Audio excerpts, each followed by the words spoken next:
Chosen one, it's no accident this found you. Heaven scheduled this moment. Why are you still here? Why didn't that depression take you out 5 years ago when you begged God to let you die? Why did your heart keep beating through that midnight when you swallowed those pills yet somehow woke up breathing?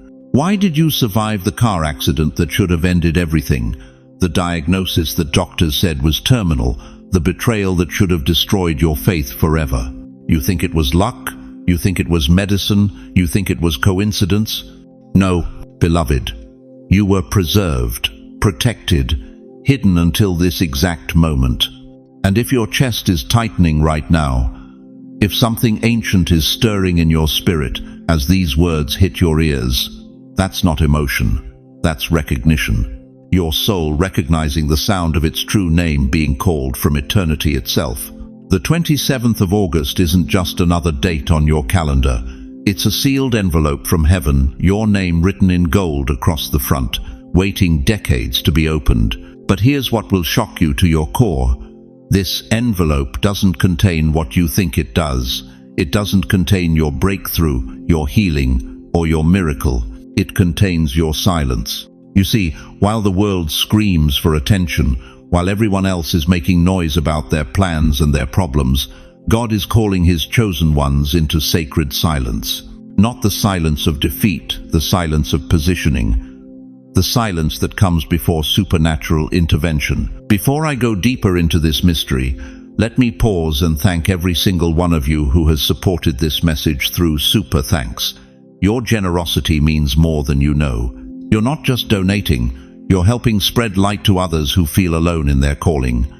Whether you give or not, I'm deeply grateful for your presence here. Your support, your time, your attention, it all matters. And if this message resonates with your soul, go ahead and let the Holy Spirit lead your heart. But right now, if something in your spirit is confirming that you were meant to hear this, if you can sense that the 27th of August carries weight you can't yet understand, if you're ready to discover why heaven has been protecting you for this exact moment, type "I'm ready" in the comments, not as a casual response, as a prophetic declaration. As your agreement with a divine appointment that was written before time began. Because what I'm about to reveal about the 27th of August will explain why your life has felt like warfare, why nothing has been easy, and why your greatest battles have been fought in secret. The envelope is about to be opened, chosen one, and what's inside will change everything. Why have you been waking up at 3:17 a.m. for the past 3 weeks? Why does your body jolt awake at the exact same time, heart pounding as if someone called your name? Why do you lie there in the darkness, staring at the ceiling, feeling like something monumental is about to happen but you can't name what it is? You thought it was insomnia. You thought it was stress. You thought it was your aging mind playing tricks on you. But what if I told you that every sleepless night has been heaven's alarm clock? What if those 3 a.m. awakenings aren't disruptions, they're divine appointments? What if your restless spirit isn't a sign of decline, but a signal that something ancient inside you is finally stirring to life?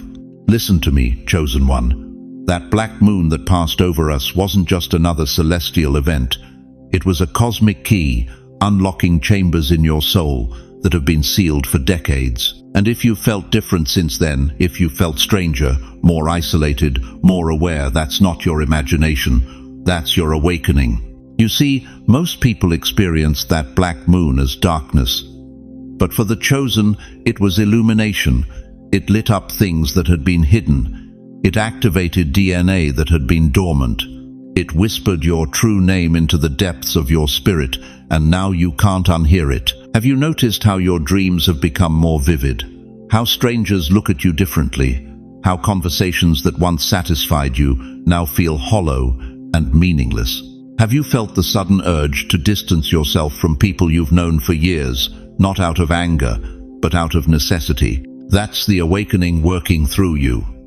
You're being separated, refined, prepared for something your conscious mind hasn't grasped yet. But here's what breaks my heart. You've been carrying this awakening alone, haven't you? Even in your own family, even with your closest friends, you feel like a stranger. You sit at the dinner table and wonder, Do these people see what I see? Do they feel what I feel? And when you try to explain the stirring in your spirit, they look at you with concern, with pity, with that patronizing smile that says, "Grandma's getting a little spiritual." They don't understand that you're not losing your mind. You're finding your purpose. You thought the loneliness was random. You thought the misunderstanding was coincidence. You thought the way people seemed to drift away from you was natural aging. It was never random. It was alignment. God is positioning you, beloved, just like He positioned Jeremiah before he was even born. "Before I formed you in the womb, I knew you. Before you were born, I set you apart." You weren't set apart for comfort. You were set apart for calling. And that calling doesn't have an expiration date stamped with your Social Security eligibility. Think about Esther. She lived her entire young life as an orphan, never knowing she was being prepared for royalty. Never knowing that every rejection, every moment of feeling out of place, was actually God positioning her for the palace. And when Mordecai finally revealed her destiny, he said those 5 words that echo through eternity. "For such a time as this, your time is this. Your moment is now, at 75, at 82, at 91. This is your such a time as this moment." But the enemy has been working overtime to convince you otherwise. He's whispered lies in your ear for months, maybe years. You're too old. Your time has passed. God uses young people for important things. Every time you felt that stirring in your spirit, every time you sensed God calling you deeper, that voice showed up to shut you down. Why do you think the attacks have been so intense? Why do you think the spiritual warfare ramped up right after the black moon? Because hell recognizes what heaven is activating. The enemy saw your awakening coming before you did, and he's been trying to abort it. Those sudden health scares that made no medical sense, those family conflicts that erupted out of nowhere, those financial pressures that hit right when you were starting to feel hopeful, those weren't coincidences. Those were targeted attacks against someone carrying something precious. You survived them all. You're still here. You're still breathing. You're still listening to this message. That's not luck, chosen one. That's divine protection over someone heaven refuses to lose. But here's the truth that will shatter every lie the enemy has whispered. Your awakening isn't just personal, it's prophetic. You're not just waking up for yourself. You're waking up for a generation that's lost, confused, drowning in darkness. They need your wisdom. They need your experience. They need your battle-tested faith. Moses was 80 when God called him to deliver Israel. Noah was 600 when he built the ark that saved humanity. Abraham was 100 when he received the promise that would bless all nations. Your age isn't your disqualification. It's your qualification. Every year you've lived, every trial you've survived, every valley you've walked through, it was all preparation for this awakening.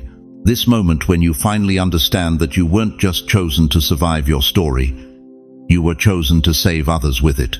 The restlessness you feel, that's your spirit recognizing its assignment. The dreams that wake you up, those are downloads from heaven, preparing you for what's coming. The way people seem to be repositioning around you, that's alignment happening in real time. You thought you were being forgotten. You were being positioned. You thought you were being isolated.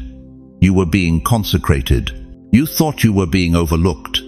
You were being prepared for overflow. If your spirit is confirming every word I'm speaking, if something deep inside you is saying, "Yes, this is me, this is my story," don't just sit there nodding. Declare it. Participate in your own awakening. But this awakening comes with a responsibility that most people aren't prepared for. And what I'm about to reveal about the 27th of August will show you exactly what that responsibility looks like and why your silence on that day could determine not just your destiny, but the destiny of everyone connected to your bloodline. Are you ready to discover why heaven has been preparing you for sacred silence? Listen to me carefully, beloved. For 70, 80, maybe 90 years, You've been carrying something that made you feel different, something that made family members call you too sensitive, something that made friends say you were reading too much into things, something that made you question if there was something wrong with you. But what if I told you that everything they called your weakness was actually your spiritual qualification? You see, chosen ones don't just live in this world, they exist between two realms, and that existence leaves marks. 3 specific marks that prove beyond any shadow of doubt that you were selected before your first breath, marked before your first heartbeat, and activated before your first prayer. Let me ask you something that might cut deep. Have you ever walked into a room and immediately felt the weight of unspoken tension? Have you ever sat in church and sensed that the worship was hollow, even though everyone else seemed fine? Have you ever been around certain people and felt drained for hours afterward, like they somehow pulled something out of you? That's not psychological weakness. That's spiritual sensitivity. Your soul is a finely tuned radio, catching heaven's frequency, while others are still listening to static. Elisha knew this when he told his servant in 2 Kings chapter 6, "Do not fear, for those who are with us are more than those who are with them." The servant couldn't see the angelic army, but Elisha could. Why? Because his spiritual antenna was calibrated to heavenly wavelengths. Most people walk through life spiritually deaf and blind, but you feel the atmospheric pressure drop before the storm hits. You sense the spiritual heaviness in a house where sin dwells. You know when someone is lying before they finish their sentence. That's not intuition, that's divine intelligence downloaded directly into your spirit. But here's where it gets deeper. Here's where the mystery unfolds into something that will make your heart pound with recognition. The second mark is even more profound. Children you've never met run to you at the grocery store.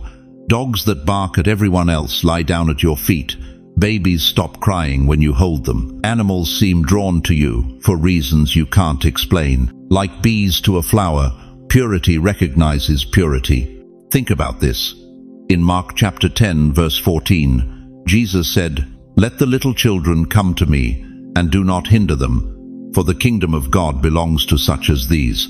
Children weren't drawn to Jesus because he was famous or powerful.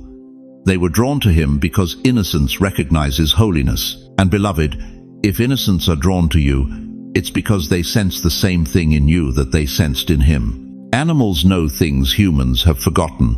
They operate on instinct, not intellect. They can't be fooled by masks or pretense. When a wild animal approaches you without fear, when a stranger's aggressive dog becomes gentle in your presence, when cats that hide from everyone else seek you out, that's nature itself, testifying to the anointing you carry. But the third mark, this is the one that will rock you to your core. Your thoughts don't just stay in your head, they shape reality around you. What you speak doesn't just fill air, it rearranges circumstances. What you pray doesn't just reach heaven, it moves mountains on earth. Your words are seeds, your mind is a garden, and God himself is the sun that makes your declarations grow. Jesus revealed this mystery in Mark 11, verse 23. "Truly I tell you, if anyone says to this mountain, 'Go, throw yourself into the sea,' and does not doubt in their heart, but believes that what they say will happen, it will be done for them." Haven't you noticed it? When you've spoken blessing over someone, haven't things improved in their life? When you've declared breakthrough in your own situation, haven't doors started opening that were previously locked? When you've prayed with authority instead of begging, haven't answers manifested faster? That's not coincidence. That's creative power flowing through a vessel that was designed to carry it. Most people throw words around carelessly, not realizing they're casting spells with every sentence. But you, when you speak, heaven listens. When you declare, earth responds. When you command in the name of Jesus, demons flee. This is why your life has been so hard. This is why the attacks have been so intense. This is why relationships have been so complicated, and why simple things often feel overwhelming. The enemy recognizes what others miss. You're not just another church member. You're not just another senior citizen. You're a walking portal between the natural and supernatural realms. But here's the revelation that changes everything. The very things that made you feel like an outcast, like a misfit, like someone who didn't belong, those were actually your credentials. Your sensitivity wasn't a curse, it was confirmation. Your strange connection with innocence wasn't random, it was recognition. Your ability to speak things into existence wasn't imagination, it was activation. You've been carrying the proof of your calling your entire life, but nobody ever told you how to read the signs. Every time you felt different, you were being reminded that you're chosen. Every time you've sensed things others couldn't sense, your spiritual antenna was working perfectly. Every time innocents were drawn to you, creation was testifying to your anointing. Every time your words carried unusual weight, heaven was confirming your authority. The strangeness has been your sacred proof all along. Now I need you to do something that might feel uncomfortable, but is absolutely essential. I need you to stop right now and write down one of these marks you've seen in your own life. Don't just think it, write it.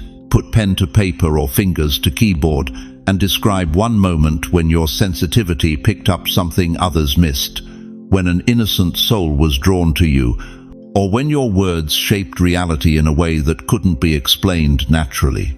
Write it down because writing seals it as confirmation. It becomes your agreement with heaven that you will no longer dismiss your spiritual gifts as coincidence, because what I'm about to reveal next will show you exactly why the 27th of August requires these marks to be fully activated. Listen to me carefully, chosen one. The silence heaven is calling you into on the 27th of August isn't random, it's earned. And you've been earning it through every crushing blow life has delivered to your soul. You know exactly what I'm talking about. That moment when your own children turned their backs on you after decades of sacrifice. The night you discovered your spouse's betrayal after 40 years of faithfulness. The morning the doctor delivered news that shattered your world into pieces. The day you buried dreams you'd carried since childhood because everyone around you said you were too old, too late, too damaged to matter anymore. But what if I told you something that would change everything you thought you knew about your suffering? What if every tear you cried in secret, every prayer you whispered through gritted teeth, every night you fell asleep wondering if God had forgotten your name, what if all of that wasn't punishment at all? The pain was never punishment, it was preparation. Think about Joseph for a moment. 17 years old with dreams from heaven. And what happened next? His own brothers, his own flesh and blood, threw him into a pit like garbage. Then they sold him like cattle to strangers heading to Egypt. Can you imagine the betrayal burning in that young man's chest? Can you feel the confusion, the rage, the questions that must have tormented him in that slave caravan? God, you gave me dreams of greatness, and this is where it leads. God, you showed me visions of my family bowing before me, and now they've traded me for 20 pieces of silver. But Genesis 50-20 reveals the mystery. You intended to harm me, but God intended it for good to accomplish what is now being done, the saving of many lives. The pit wasn't his punishment, it was his preparation for the palace. The betrayal wasn't his ending, it was his education for rulership. And you, dear soul, you've been in your own pit, haven't you? That financial collapse that left you eating beans from a can while your neighbors lived in comfort. That diagnosis that doctors said would kill you, yet here you sit breathing. That rejection from the very people you poured your life into, the church that turned its back, the family that forgot your sacrifices. You thought you were being destroyed, but you were being refined. Job understood this mystery.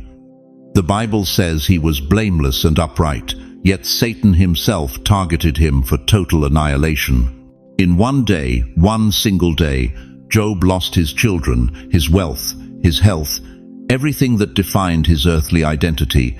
His wife told him to curse God and die. His friends accused him of hidden sin. But listen to what Job declared in his darkest hour. Though he slay me, yet will I trust in him. That's not the cry of a defeated man. That's the declaration of someone who discovered that their foundation runs deeper than their circumstances. And at the end of Job's story, Job 42:10 tells us the Lord restored his fortunes and gave him twice as much as he had before. Twice as much, not just restoration, multiplication, because the test wasn't about what Job could lose. It was about what he'd gained that could never be taken away. The same principle is working in your life right now. Tyler Perry lived in his car, writing scripts that nobody wanted. Oprah Winfrey was born into poverty, faced abuse, overcame addiction. But their pain became their platform. Their struggles became their strength. Their wounds became their weapons against hopelessness in others. Every time you should have broken but didn't, that was heaven installing unbreakable resolve. Every time you should have given up but chose to keep breathing, that was God downloading supernatural endurance into your DNA. Every time you faced impossible odds and somehow made it through, that was the Almighty proving to you and to hell itself that you carry something they cannot touch. But here's where it gets urgent. Here's why the 27th of August matters more than you realize. You've been tested by time. You've been refined by fire. You've been proven in the furnace. But now comes the final examination. Not a test of your endurance, you've already passed that. Not a test of your faith, you've already proven it. This is a test of your response to divine positioning. The 27th of August is not just another date. It's a courtroom where heaven watches your response to what you've learned. It's your opportunity to declare before all creation, I understand now. The pain had purpose. The struggle had meaning. The test was worth it. Because here's what most people miss. They survive the storm but forget the lessons. They receive the healing but return to old patterns. They escape the pit but never claim the palace. They endure the test, but fail to enter the blessing. What you choose on the 27th of August echoes for decades. Not just for you, but for every life you're destined to touch. Every grandchild who needs to see what real faith looks like under pressure. Every stranger who needs to witness that some people refuse to be broken by circumstances. Every generation that comes after you needs to inherit the strength you've built in the secret place of suffering. This is why silence is required. Because noise drowns out wisdom. Distractions steal the moment. But silence allows heaven to confirm what you already know, but haven't dared to believe. You didn't just survive the test of time, you conquered it. You didn't just endure the refining fire, you emerged as gold. You didn't just make it through the storm, you learned to command the winds. But the question burning in eternity right now is this. Will you step into the authority your suffering has earned you, or will you shrink back into the smallness the world expects from someone your age? Because what happens next depends entirely on how you answer that question in the sacred silence of the 27th of August. Listen to me, chosen one. While everyone else will spend the 27th of August filling the air with their plans, their complaints, their endless chatter about nothing that matters, you've been called to something far more dangerous, something that will terrify hell itself. You've been called to silence, not the silence of giving up, not the silence of defeat, but the silence that shakes the foundations of darkness because it carries the weight of heaven's attention. You see, the enemy has spent decades convincing you that your voice doesn't matter, that your prayers bounce off the ceiling, that God stopped listening to people like you long ago. So what did you do? You got louder, you prayed harder, you begged more desperately. You filled every quiet moment with noise, with distraction, with anything to drown out the ache of feeling unheard. But what if I told you that all that noise has been blocking the very thing you've been crying out for? What if I told you that God has been trying to speak to you for months, maybe years, but he can't get through the static of your desperation? What if silence isn't God ignoring you, but God preparing you for something so powerful that you need to be completely still to receive it? Think about Elijah, this mighty prophet who called down fire from heaven, who raised the dead, who stood against 450 false prophets and won. But when it came time for the most important message of his life, God didn't speak through earthquake, wind, or fire. 1 Kings 19:12 tells us, it was a still, small voice. A whisper so quiet that Elijah had to cover his face and step outside the cave to hear it. The most powerful prophet in Israel almost missed the voice of God because he was expecting noise. How many of us are making the same mistake? How many divine whispers have we missed because we were too busy making noise, too busy demanding answers, too busy trying to force breakthrough instead of positioning ourselves to receive it? The Israelites understood this mystery at Jericho. For 6 days, they marched around those massive walls in complete silence. Can you imagine the restraint that required? The discipline, the faith to keep their mouths shut when everything in them wanted to scream, to doubt, to question God's strategy. But Joshua knew something they were still learning. Silence isn't weakness. Silence is warfare. Silence is the loaded gun before the trigger is pulled. Silence is the deep breath before the roar that brings down walls. On the 27th of August, while the world fills the airwaves with their anxiety about politics, their complaints about the economy, their endless speculation about what's coming next, God is looking for the few who understand that real power moves in stillness. Your silence on this day isn't passivity, it's positioning. You're not retreating from battle, you're taking aim. But here's what's going to challenge you. Here's what's going to test every fiber of your being. On the 27th of August, you're going to feel pressure to speak. Your family might provoke you with the same tired arguments. Your neighbors might try to drag you into gossip. The news will scream for your attention. Social media will beg for your reaction. And everything in your flesh will want to respond. The enemy knows what's at stake. He knows that your silence on this day carries supernatural weight. That's why he'll send every distraction, every temptation to open your mouth and spill your spiritual authority onto the ground like water. But you must resist, because heaven isn't waiting for your commentary. Heaven isn't waiting for your analysis. Heaven isn't waiting for your opinions about what's wrong with the world. Heaven is waiting for your stillness. Think about this. When Jesus stood before Pilate, when the crowd was screaming for his crucifixion, when every voice demanded he defend himself, what did he do? Isaiah 53:7 prophesied it centuries before. He was oppressed and afflicted, yet he did not open his mouth. The Son of God chose silence. Not because he had nothing to say, but because silence was his weapon. His refusal to engage with their chaos was more powerful than any defense he could have offered. On the 27th of August, you carry that same weapon. Your silence isn't submission, it's authority. Your quiet isn't emptiness, it's fullness. You're not saying nothing because you have nothing to say. You're saying nothing because what you carry is too sacred to be wasted on empty conversations. This is why most people will never understand what you're doing. They'll think you're being antisocial, rude, or weird.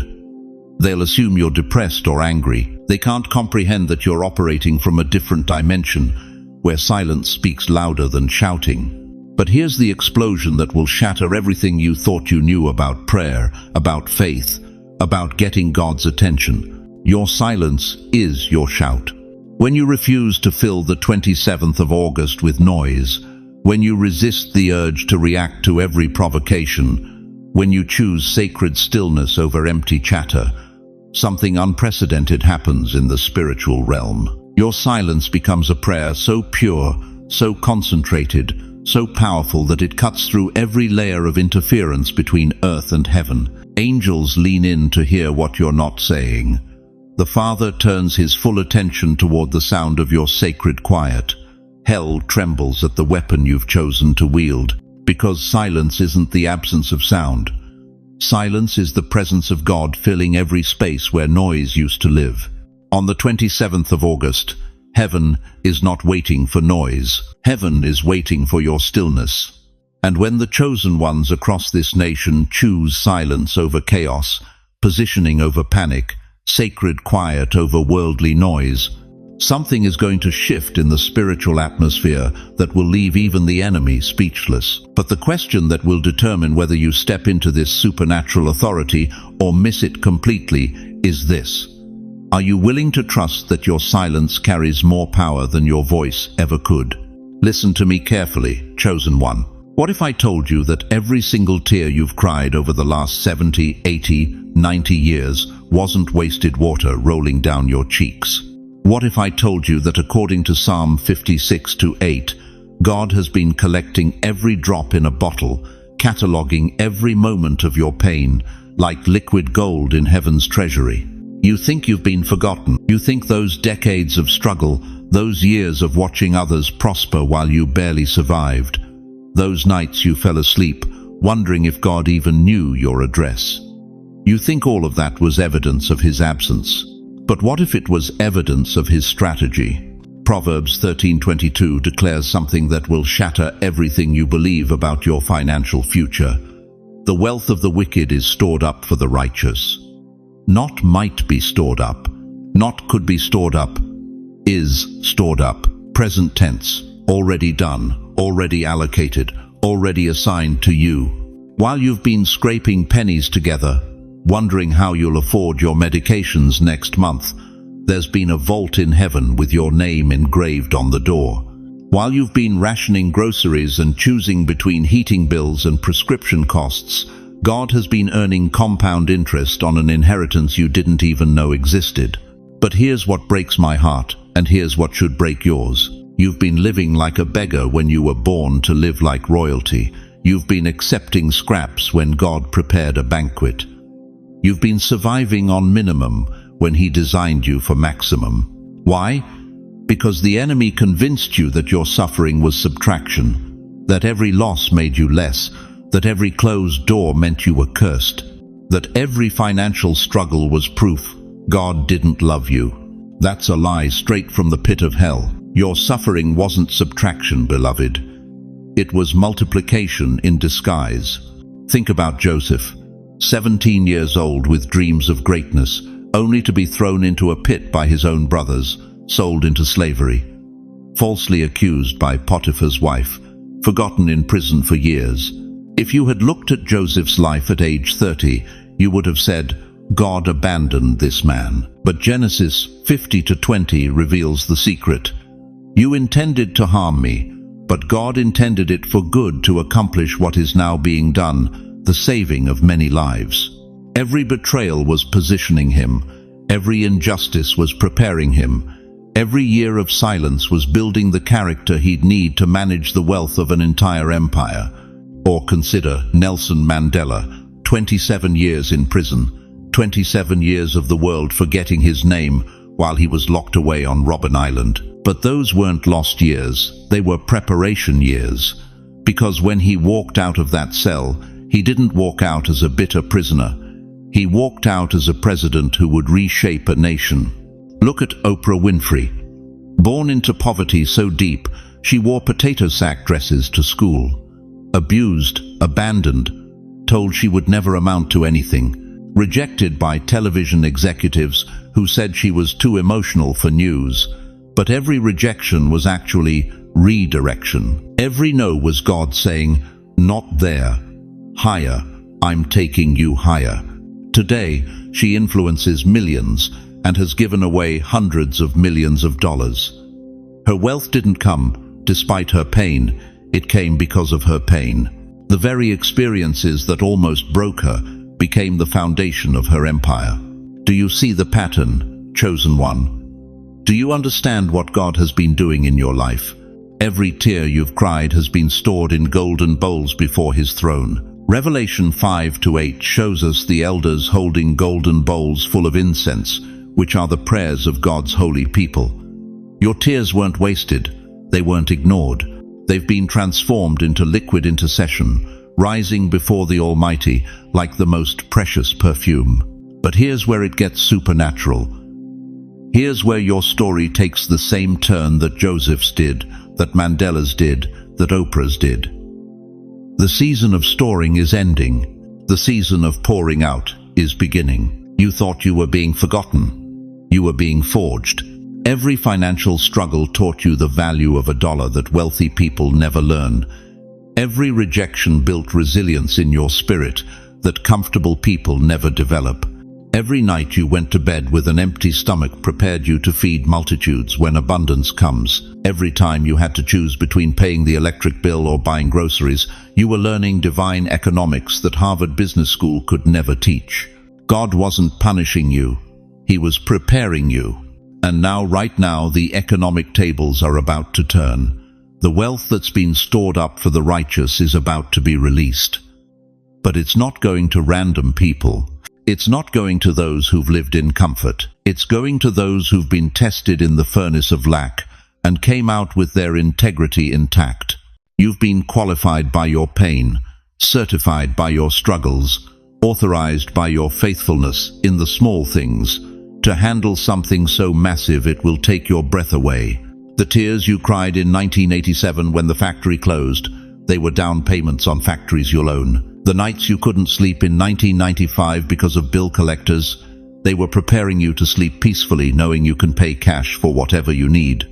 The shame you felt in 2008 when you lost your home, that was the last time you'll ever worry about having a roof over your head. But here's the question that will determine whether you receive this transfer or watch it pass you by. Do you believe God's timing is perfect, or do you think you've missed your window? Because what's about to unfold on the 27th of August will require every ounce of faith you've built through every year of waiting. The 27th of August is not just a date on the calendar, it is a veil. Think of it as a curtain in the temple of your life, thick, heavy, obscuring what heaven has been orchestrating behind the scenes while you've been fighting battles you couldn't understand. For decades you've been staring at that curtain, wondering what God was hiding from you, wondering why your prayers seemed to echo in emptiness, wondering why doors slammed shut just when breakthrough felt within reach. But beloved, what if I told you that every closed door was God's hand protecting you from entering too early? What if every delay was divine positioning? What if every moment you felt forgotten was actually you being prepared for something so magnificent that premature exposure would have destroyed it?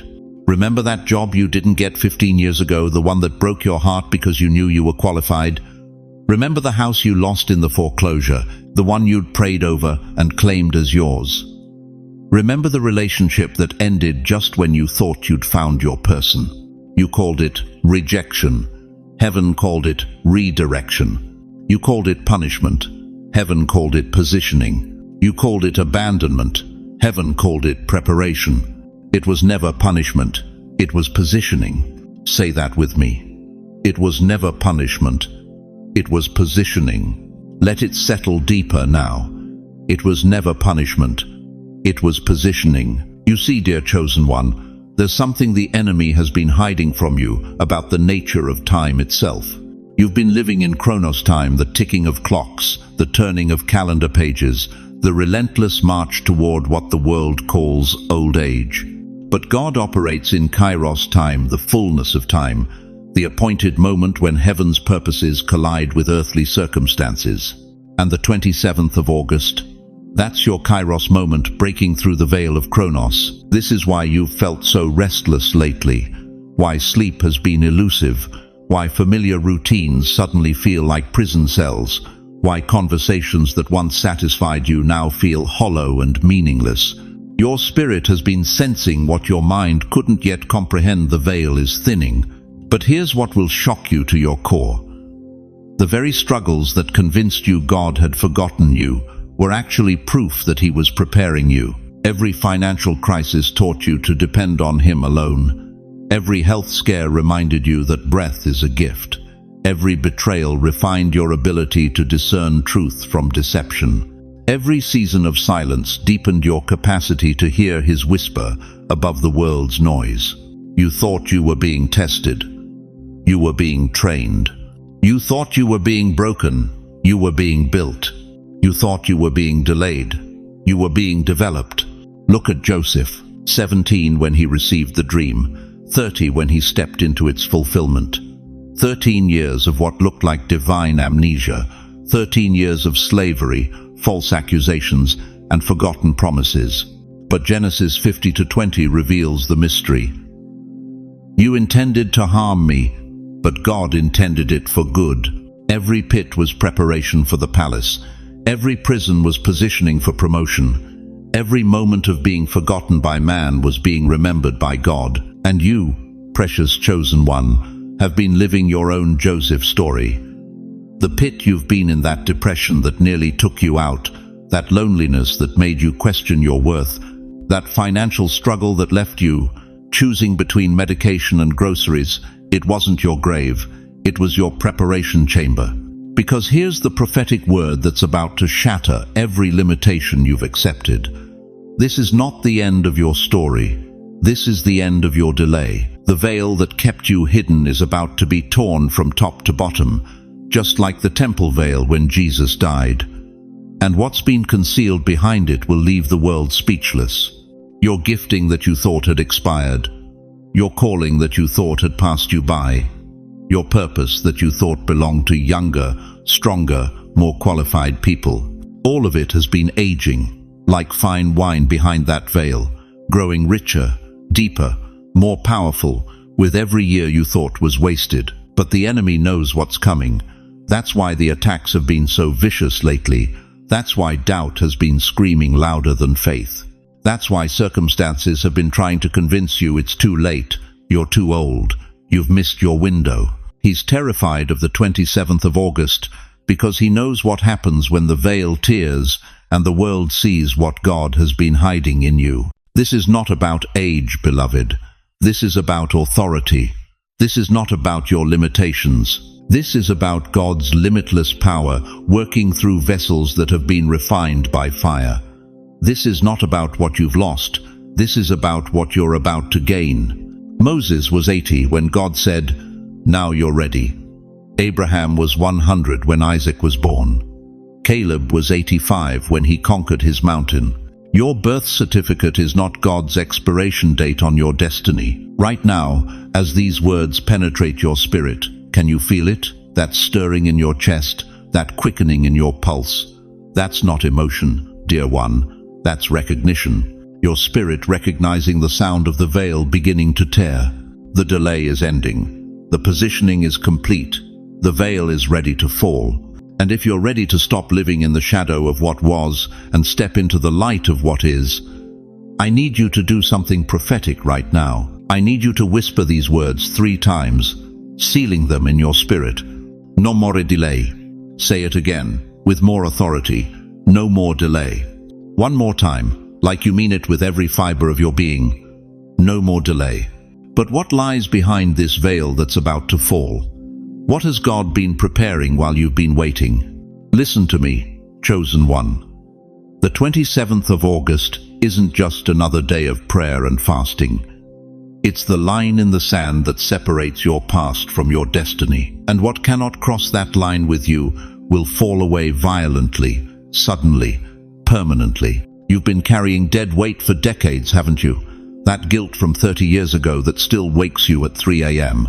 The bitterness toward the child who stopped calling after Christmas 2019. The shame from choices you made in your 20s that you've rehearsed in your mind 10,000 times. The anger toward God for taking your spouse too soon, leaving you to face these golden years alone in a house that echoes with memories.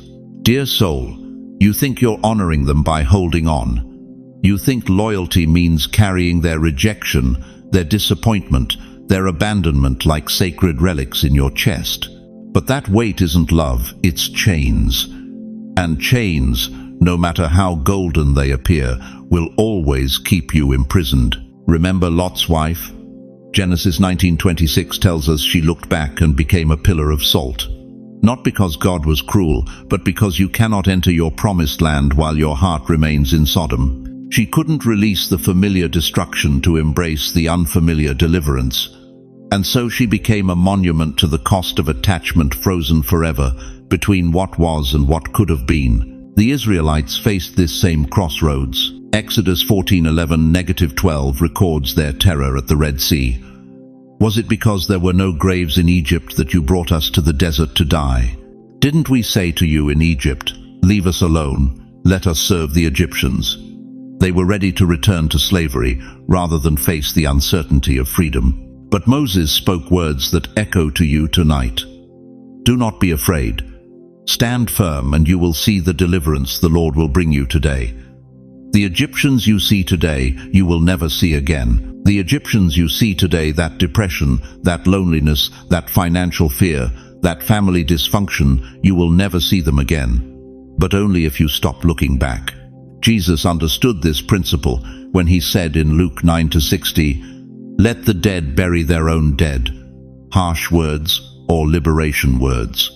He wasn't speaking about corpses, beloved. He was speaking about dead dreams, dead relationships, dead seasons of your life that you keep trying to resurrect instead of letting them rest in peace. Your adult daughter who treats you like a burden, that relationship died years ago. Stop performing CPR on what God has allowed to flatline. Your brother who stole your inheritance and hasn't spoken to you since the funeral, that trust died with your parents. Stop bleeding over graves that have already been filled. I know this cuts deep. I know you're sitting there thinking, but they're my family. But I promised I'd never give up. But what if they come back? What if they don't?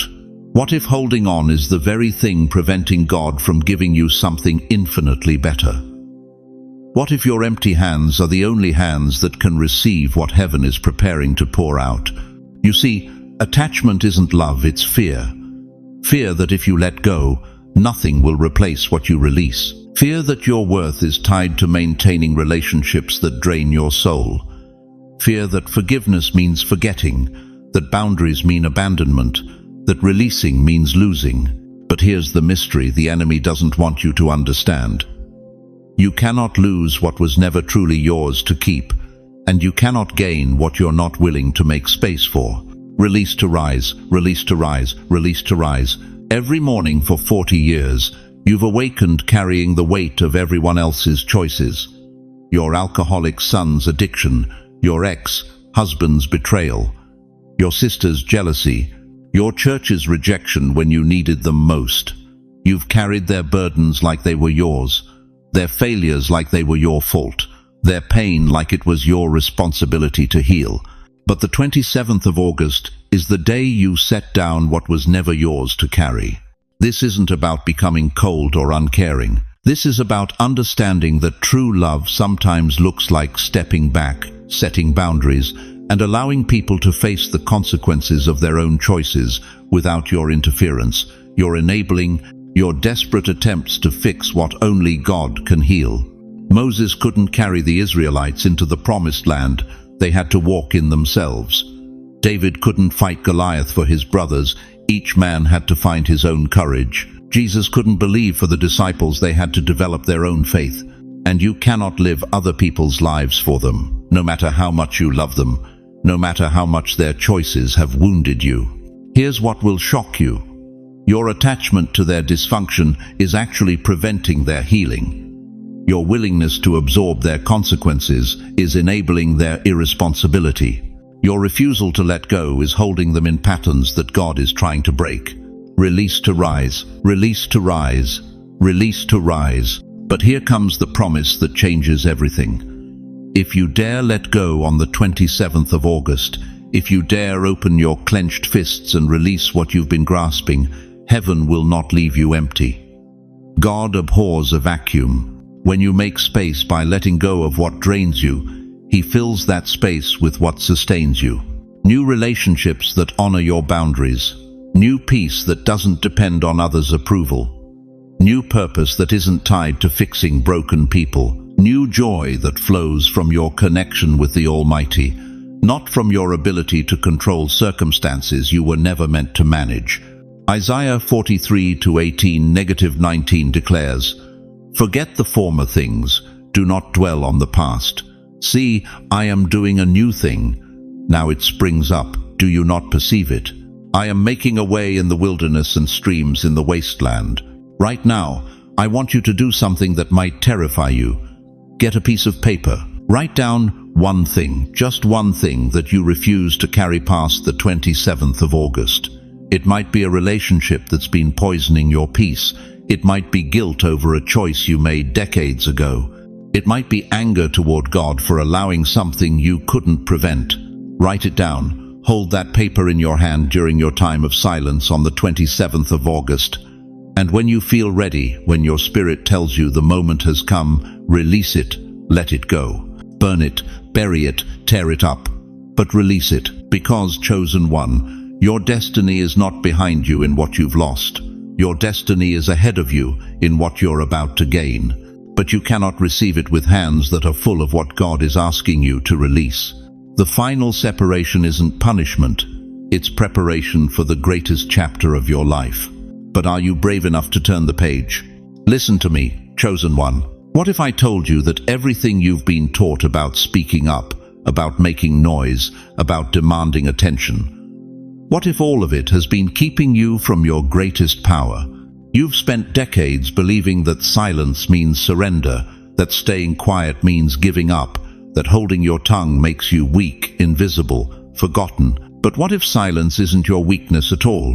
What if silence is your weapon? On the 27th of August, your silence will roar louder than 10,000 voices. You see, the world has convinced you that noise equals power, that the loudest person in the room wins, that if you're not constantly talking, posting, demanding, fighting, then you don't matter. But heaven operates by different laws. In the kingdom of God, the most devastating weapon isn't the sword that clangs against armor. It's the silence that comes before the walls fall down. Think about Jericho. For 6 days, Joshua's army marched around those massive walls in complete silence. 6 days of holding their tongues while their enemies mocked them from above. 6 days of swallowing their words while doubt whispered, "This isn't working. You look foolish. Say something. Do something." But Joshua understood what most believers have forgotten. Silence isn't the absence of power. Silence is power concentrated, compressed, building pressure until the moment of release becomes unstoppable. On the 7th day, they didn't shout because they were frustrated. They shouted because their silence had reached critical mass. And those walls didn't just fall, beloved. They disintegrated. Centuries of stone and mortar, obliterated by the roar that came after sacred silence. Your silence is the hammer. Their walls are about to crack. But here's what breaks my heart about your generation. You've been silenced by the wrong voices for too long. They told you to sit down, speak less, fade quietly into the background. They convinced you that your time was over, your voice didn't matter, your wisdom was outdated. They weaponized silence against you, turned it into shame, into invisibility, into irrelevance. That wasn't God's silence. That was man's suppression. And there's a profound difference. God's silence is strategic. Man's silence is suffocating. God's silence builds. Man's silence buries. God's silence prepares you for breakthrough. Man's silence prepares you for defeat. On the 27th of August, you're going to learn the difference. Because the silence God is calling you into isn't about being quiet so others can speak. It's about becoming so still, so aligned, so connected to the frequency of heaven that when you do speak, the earth itself will listen. Think about Mary when the angel appeared to her. Luke 1:29 tells us she was greatly troubled by his words and wondered what kind of greeting this might be. But what did she do? Did she argue? Did she demand explanations? Did she make noise about how impossible it all sounded? Number. She pondered, she considered, she entered into holy silence. And from that silence came the words that changed history. Let it be unto me according to your word. Silence is the womb where miracles grow. Every great move of God has been birthed in silence. Moses spent 40 years in the wilderness before the burning bush. Elijah heard God's voice not in the earthquake, not in the fire, not in the wind, but in the still, small voice that came after the noise stopped. Jesus himself withdrew regularly into solitude, into silence, into communion with the Father that recharged his ministry. But you've been afraid of silence, haven't you? Afraid of what you might hear in the quiet, afraid of the thoughts that rise when the distractions fade, afraid of the memories, the regrets, the questions that echo in the empty spaces of your heart. What if those echoes aren't your enemies? What if they're your invitations? Invitations to finally face what you've been running from, to heal what you've been hiding, to receive what you've been too busy to notice. In silence, you will see. In silence, you will hear. In silence, you will know. You will see the lies you've been believing about your worth, your purpose, your future. You will hear the voice of God that's been whispering your name while you were drowning in the noise of everyone else's opinions. You will know, with unshakable certainty, what your next step is supposed to be. But silence terrifies the enemy. You know why? Because silence is where you remember who you are. Silence is where you reconnect with your source.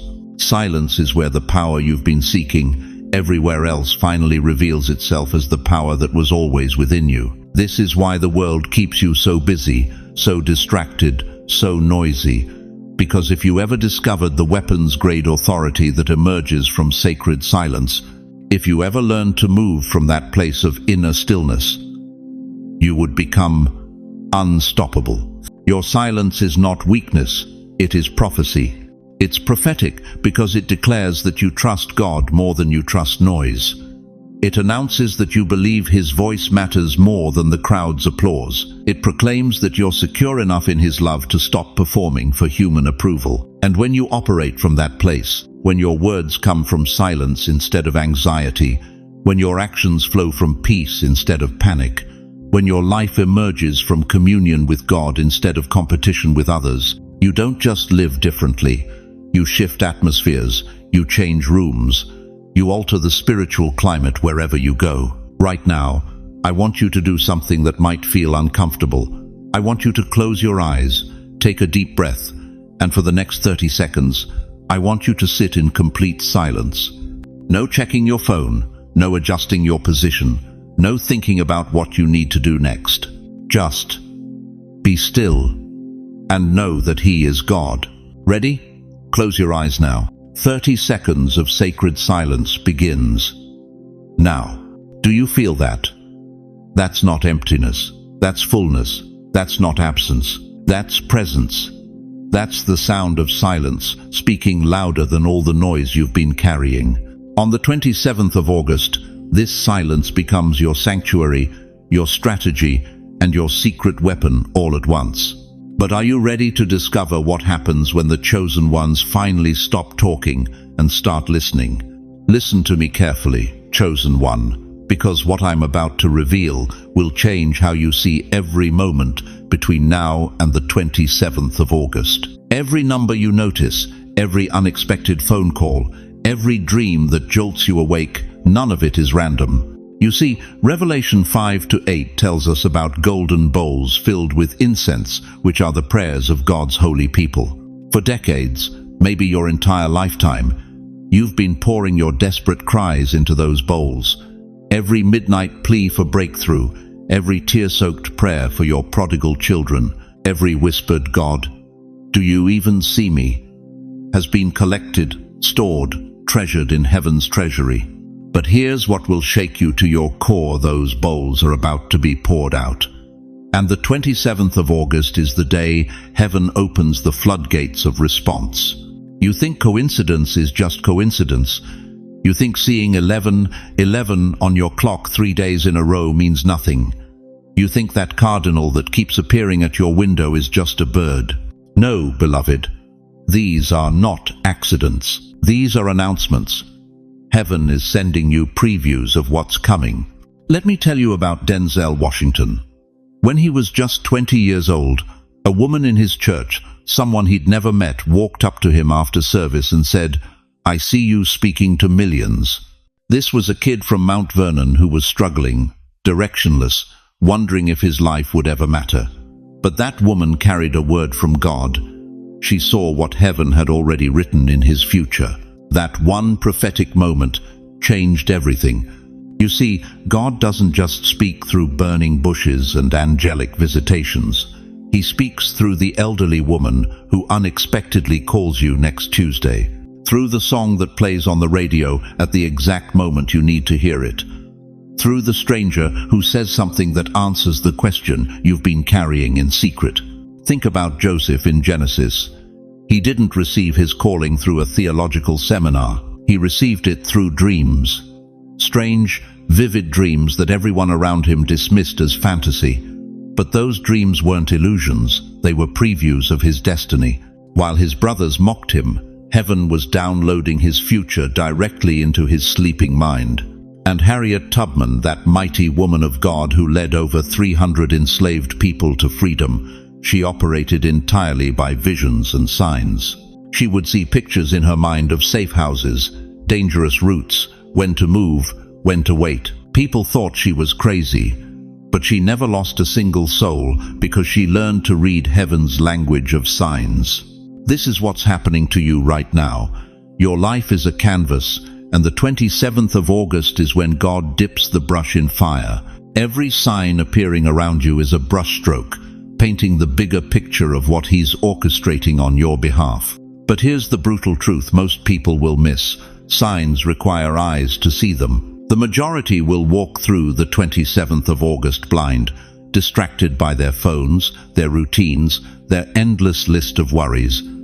They'll miss the repeated numbers. They'll dismiss the meaningful conversations. They'll explain away the dreams. And they'll wonder why nothing ever changes in their lives. But you're different. You're here because your spiritual antenna is already tuning in. You can sense something building. You feel it in your chest when you wake up. You notice it in the way certain scriptures seem to jump off the page at you. You're becoming aware that heaven is trying to get your attention. Daniel 2:22 declares, He reveals deep and hidden things. He knows what lies in darkness, and light dwells with Him. The God who revealed Nebuchadnezzar's forgotten dream to Daniel is the same God preparing to reveal your next chapter through signs you haven't even seen yet. Here's what's about to happen starting now and building to the 27th of August. You're going to become a magnet for divine signals. Phone calls from people you haven't heard from in years, carrying exactly the word you need. Dreams so vivid you'll wake up knowing they weren't just dreams. Numbers, especially 27, appearing everywhere you look. Animals behaving strangely around you, as if they sense something in your spirit that you're still discovering. This isn't superstition, beloved. This is spiritual intelligence. When God is preparing to move in someone's life, He floods their environment with confirmations. He overwhelms them with evidence that they are seen, known, and guided. But here's the test. Will you pay attention? Or will you let skepticism blind you to what heaven is orchestrating? Will you write down what you notice, or will you let the signs slip by unrecorded? Will you thank God for His communication, or will you demand more dramatic proof? Remember what Jesus said in Matthew 13:16, "But blessed are your eyes because they see, and your ears because they hear." Your ability to recognize signs is not just a gift, it's evidence of your calling. It proves you're operating on heaven's frequency while others are tuned to static. Every sign you recognize between now and the 27th of August is heaven saying, you are not forgotten, you are guided, you are loved beyond measure. The same God who hung the stars in perfect formation is arranging the details of your life with the same precision. But time is running short. The gathering of signs has already begun. Some of you have been noticing them for days without realizing what they meant. Others will start seeing them the moment you finish hearing these words. If you're ready to become aware, if you're ready to pay attention to how heaven communicates, type, "I will watch for the signs" right now. This isn't just a comment. This is your declaration that you refuse to sleepwalk through your divine appointment. Because what's gathering around you isn't just spiritual activity, it's the answer to every prayer you thought God forgot. Listen to me carefully, chosen one. For decades, you've been circling your Jericho, walking around the same impossible walls, the same financial struggles that have haunted 3 generations of your family, the same health battles that doctors keep calling incurable, the same loneliness that sits in your chest like a stone, whispering that God has forgotten your address. You've been marching, day after day, year after year, decade after decade. And those walls, they haven't moved an inch. But what if I told you that every step you've taken, every tear you've cried, every night you've fallen asleep, wondering if tomorrow would finally bring breakthrough? What if all of that was preparation for this exact moment? In Joshua chapter 6, God gave Israel the strangest battle plan in military history. March around Jericho for 6 days in complete silence. On the seventh day, you shout. Not on day one when their faith was fresh, not on day three when they still had energy. On the seventh day, after the silence had nearly killed them with anticipation. You know what that silence must have felt like, don't you? Walking past the same walls, seeing the same enemies laughing from the towers, hearing the same voices in their heads saying, "This isn't working. God's plan makes no sense. Maybe we heard him wrong." But Joshua 6:10 records something that will shatter your understanding. Joshua had commanded the army, "Do not give a war cry, do not raise your voices, do not say a word until the day I tell you to shout. Then shout." The silence wasn't punishment, it was positioning. The silence wasn't God ignoring them. It was God preparing them for a victory so supernatural that when those walls fell, no one could claim it was human strength that brought them down. Dear friend, you are living in your sixth day right now. And the 27th of August is your final march in silence. You've been circling the same mountain for 70 years, 75 years, 85 years. The same patterns that defeated your father, your mother, your grandparents before them. You've prayed the same prayers until your knees wore grooves in the bedroom floor. You've fasted until your body trembled. You've believed until belief felt like self-torture. And still, the walls stood. But here's what heaven has been whispering to my spirit for weeks. Your silence is about to become your shout. Your waiting is about to become your warfare. Your endurance is about to become your explosion. Remember that sealed envelope I spoke of, the one with your name written in gold? Inside that envelope isn't just your next blessing. It's your divine strategy for the walls that have mocked you your entire life. But here's the mystery that will blow your mind. The envelope can only be opened in silence. Not the silence of defeat, the silence of anticipation, the silence of a warrior who knows that when God says now, mountains don't just move, they vanish into the sea. You see, the world has taught you that noise equals power, that the loudest voice wins, that if you're not fighting, you're not faithful. But God's ways are not our ways. Isaiah 55:8 reminds us, "For my thoughts are not your thoughts, neither are your ways my ways, declares the Lord." Sometimes the most powerful thing you can do is absolutely nothing. Sometimes the greatest act of warfare is complete stillness. Sometimes the victory comes not when you shout, but when you finally stop shouting and let God roar on your behalf. This is why the 27th of August demands your silence. Not because God can't hear you when you speak, but because you can't hear God when you're making noise. Not because your voice doesn't matter, but because His voice matters more. And what is His voice saying over your life right now? The walls are already cracking. The foundations are already shaking. What looks impossible from your side is already falling from mine. You've endured enough, beloved. You've carried enough. You've waited enough. The decades of disappointment weren't preparation for more disappointment. They were preparation for vindication. Every unanswered prayer wasn't evidence of God's absence. It was evidence of His perfect timing. The courtroom of heaven has been in session over your case for months. The evidence has been presented. Your faithfulness through the wilderness years.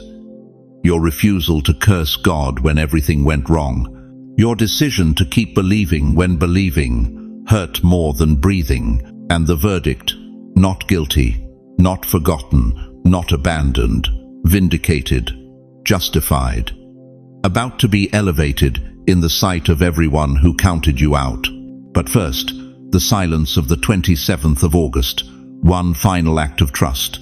One last demonstration that you still believe God is God, even when you can't trace His hand. The curtain that has hidden your breakthrough for decades is about to be pulled back. But like Moses before the burning bush, you must take off your shoes. You must quiet your voice. You must enter the silence where miracles are born. This isn't just another spiritual exercise.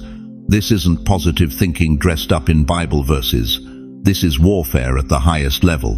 Because when you enter God's silence, when you align with His rhythm, when you stop trying to force doors and start trusting His timing, hell loses its power over your circumstances. The silence of the 27th of August is the birth cry of your new season. Like a woman in labor who must hold her breath before the final push, you must hold your peace before the final breakthrough. And then, on the 28th of August, you shout. Not with your voice only, but with your life. Your health shouts, your relationships shout, your finances shout, your peace shouts. Your joy shouts so loud that everyone who witnessed your suffering will witness your celebration. So I ask you now, will you trust the silence? Will you believe that your walls are already falling, even if you can't see the cracks? Will you give God 24 hours of your complete trust, knowing that He's been giving you a lifetime of His? Stand up right where you are. Look toward heaven and declare with everything in you, I am chosen, I am ready, I am not going back, because the march is almost over. The silence is almost finished, and the shout that's been building in your spirit for decades is about to shake the very foundations of hell itself. Chosen one, as we reach the end of this sacred encounter, I need you to remember 3 unshakable truths that will anchor your soul in the days ahead. First, the 27th of August is not just another date on your calendar. It is your divine appointment with silence. The envelope sealed with your name has been waiting decades to be opened, and tomorrow is the moment heaven has orchestrated for your breakthrough to begin. Your silence isn't surrender, it's strategy. Your stillness isn't weakness, it's warfare. Second, every wall you've been circling, every impossible situation that has mocked your faith is already cracking in the spiritual realm. Like Joshua at Jericho, your years of faithful marching weren't wasted steps. They were preparation for a victory so complete that when those walls fall, everyone will know it was God's hand, not human effort, that brought them down. Third, your pain has not been purposeless. Every tear you've shed in secret, every prayer you've whispered in the darkness, every moment you chose faith when everything screamed doubt, it's all been recorded in heaven's ledger. The decades of waiting weren't punishment. They were preparation for this exact moment when your silence becomes your shout. But hear me clearly, you are not walking this path alone. Even when the silence feels deafening, even when the waiting stretches longer than your strength, the God who called you is faithful to complete what He has started in you. Philippians 1-6 promises that He who began a good work in you will carry it on to completion. And beyond God's unwavering presence, you have a community right here. Thousands of chosen ones just like you, carrying the same burden, feeling the same call, walking the same narrow path that leads to supernatural breakthrough. We are not just viewers on a screen, we are family in the spirit, bound together by the same divine appointment with the 27th of August. So let me ask you this final question. When you wake up tomorrow morning, will you enter that sacred silence as someone who merely hopes for change, or as someone who knows beyond doubt that their walls are already falling?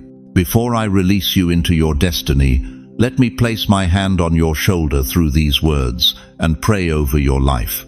Almighty God, creator of heaven and earth, I lift up every precious soul who has stayed with us through this entire message. Father, you see them, not just their struggles, but their strength. Not just their questions, but their faith.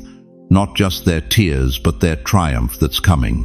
Lord, as they enter the silence of the 27th of August, I pray you would fill that stillness with your presence. Where there has been confusion, bring clarity. Where there has been fear, bring peace. Where there has been doubt, bring unshakable confidence that you are working all things together for their good. God, I pray that tomorrow's silence would not feel empty but expectant, not lonely but holy, not like abandonment but like preparation for the greatest breakthrough of their lives. Let them feel you in the stillness. Let them hear you in the quiet. Let them know that their walls are falling even when they cannot see the movement. Bless their families, Lord. Heal their bodies. Restore their finances. Renew their hope. And when the 28th of August arrives, when their season of silence transforms into supernatural shouting, let everyone who witnessed their struggle witness their victory. In Jesus' mighty name, who was silent before his accusers, so we could shout for joy in our salvation.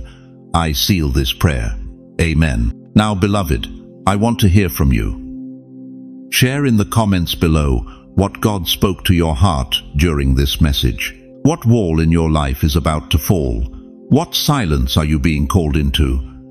Don't keep this revelation to yourself. Your testimony might be exactly what someone else needs to hold on for one more day. And please, share this message with someone who needs to hear it. There's a chosen one in your life right now who feels forgotten, overlooked, ready to give up. They need to know their silence has purpose, their waiting has meaning, and their breakthrough is closer than they think. If you haven't already, please subscribe to this channel and ring that notification bell. Join this community of chosen ones who refuse to give up, who understand that God's timing is perfect, and who know that the best chapters of their stories are still being written. Thank you for staying with me through this entire journey. Thank you for opening your heart to what heaven wanted to pour into you tonight. Your faithfulness to listen proves you were meant to be here. Until we meet again, walk in the confidence of who you are. You are chosen, you are loved, you are not forgotten, and tomorrow's silence will give birth to a shout that will echo through eternity. Go in peace, chosen one. Your walls are already falling.